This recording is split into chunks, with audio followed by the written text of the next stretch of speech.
Joining us from Washington, D.C. is Jon Temin. He's the director of the U.S. Institute of Peace's Horn of Africa program. Thanks very much for coming on this program. We've just listed a litany of issues that South Sudan is facing.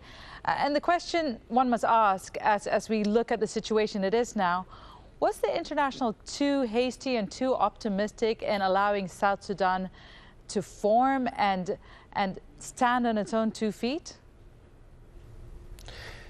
No, I don't think this should draw into question the independence of South Sudan, because we have to remember that 99% of South Sudanese voted in the referendum in 2011 to be independent, and that was a legitimate 99%. This was almost unanimous, what the people wanted.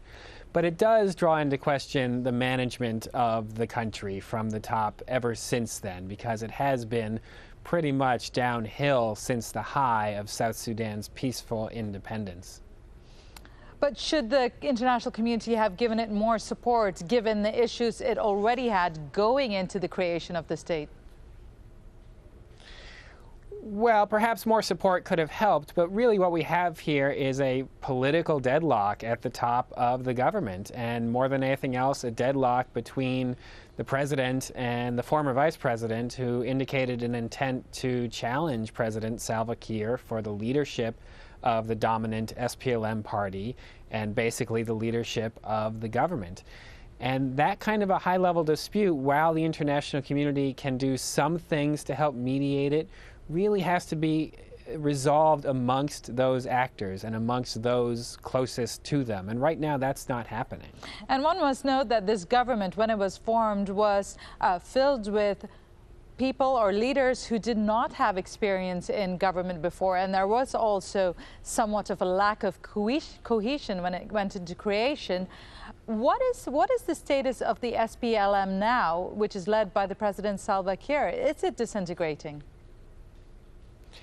The SPLM is in disarray, and a lot of the structures within the SPLM that should be in place to manage the type of political conflict that we see here are not functioning. And one of the accusations against the president, who's also the chairman of the SPLM, the Sudan People's Liberation Movement, is that he hasn't managed the party very well.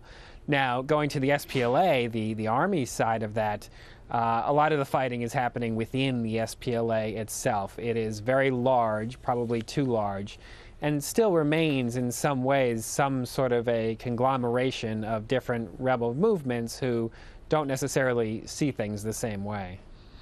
Jon Temin, good to get your perspective. Thank you very much. Thank you.